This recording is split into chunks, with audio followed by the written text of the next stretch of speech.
Welcome to today's Explainer. We are going on a seriously fascinating journey today. We're going to explore the very origins of human arousal and desire, breaking down this incredibly complex dance between our minds, our bodies, and, believe it or not, the natural rhythms of the Earth and the Moon. So let's just jump right in, shall we? So where do our sexual desires actually come from? I mean, is it all just brain chemistry? Is it strictly hormonal? Or is it purely physical? Or maybe psychological? It's a question we've all probably pondered at some point. Well, today we're going to unpack the science and the ancient wisdom behind this. And I promise you, the link we'll uncover between your body's arousal and the shifting phases of the moon is going to create a massive shift in how you view yourself. Here is the quick roadmap for our explainer today. First, we'll look at the interplay of the brain, body, and distractions. Second, how the body remembers trauma and pleasure. Third, we'll map out that fascinating link between moon phases and erogenous zones. Fourth, the impact of seasons and surroundings. And finally, we'll wrap up by looking at ancient texts and body rhythms. We are journeying all the way from our modern internal biology right out to some mind-blowing macrocosmic perspectives. All right, diving into Section 1, Brain, Body, and Distractions, the internal tug-of-war. You know, while physical sensations obviously happen in the body, a massive amount of pleasure, arousal, and attraction actually kicks off in the mind first, long before it ever manifests physically. And this brings us to a really key psychological term we derive from the sources, arousal non-concordance. Basically, what this means is that if you're touched in a particular way, your body is wired to react automatically and feel physically excited, even if your mind is completely disconnected from the moment. This is a vital piece of biological hardwiring we all need to understand. It's kind of a delicate balance. Often during intimacy, people get stuck in their heads, but eventually you have to be physically present in your body because, well, that is where the physical sensations are actively happening. Now, what's really interesting here is how this concept completely shatters the true love illusion. There's this huge myth out there that if you have real chemistry or if you're truly in love with someone, your mind will just have perfect focus and never ever wander during intimacy. Let's just go ahead and completely debunk that right now. The mind is incredibly easily distracted. The things that go through your head while you're being intimate can be entirely bizarre and have absolutely nothing to do with the person you're with or what you're doing. And that is completely 100% normal. Moving on to Section 2, How the Body Remembers, Somatic Memory versus Mental Exaggeration. So there's a pretty common rumor that once you're intimate with one person, your body will then only react to them moving forward. The source material tells us that's simply not true, but the actual mechanics of memory are way more profound. See, the mind's memory operates very differently from the body's. If you had a highly pleasurable experience, over time, your mind kind of romanticizes it, making it bigger and more intense than it actually was. When you try to recreate it later, it often feels like an anticlimax, simply because your mind exaggerated the past. By contrast, the body's memory remembers exactly how a sensation felt. This is why, tragically, if someone has experienced abusive touch, their body will automatically clench up in fear. It remembers and expects that exact same painful reaction. For many women, this somatic memory causes severe pain even before intimacy has started, because the body is literally bracing itself. The body remembers things that the mind forgets.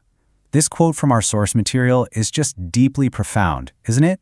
Because of this mind-body disconnect, it's absolutely crucial to practice self-touch and true physical presence. You really have to actively align your mind's expectations with your body's physical reality to understand how different parts of you genuinely react.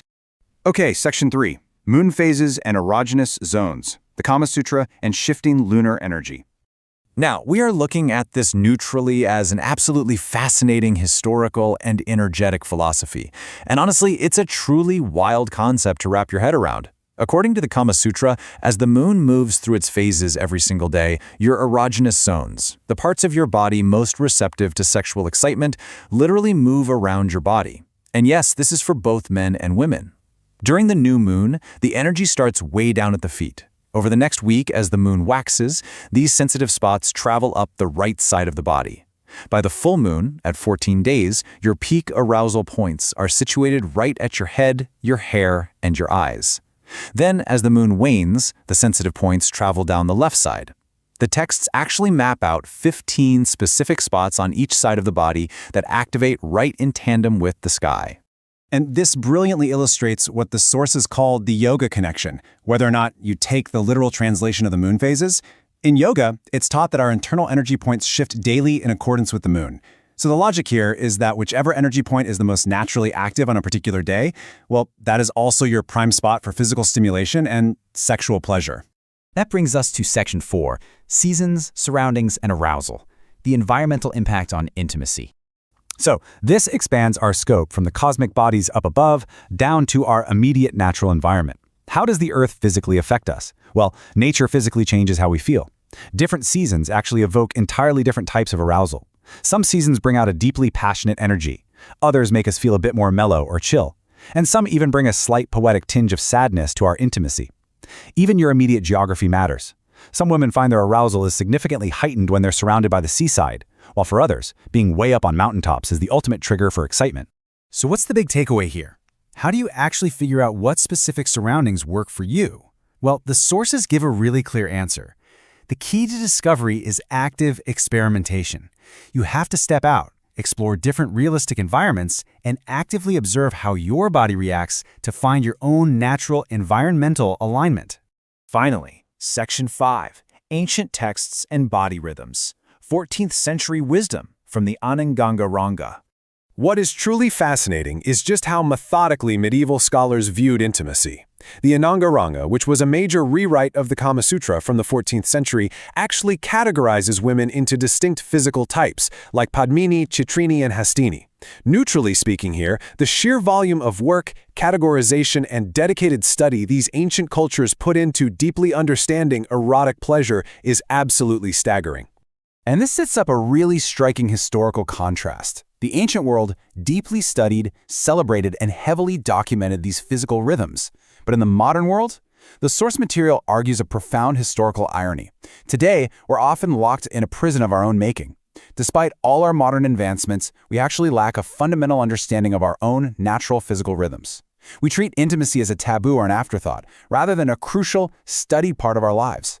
And just to be completely clear, this isn't just about women. Men also have their own deeply ingrained daily body rhythms. Different men hit their peak arousal at very specific, different times of the daily cycle. For some, it's consistently the early evening. For others, it's much later at night. And for a different group entirely, their natural physical peak is right early in the morning. It's all a vital, undeniable part of our unique biological clocks.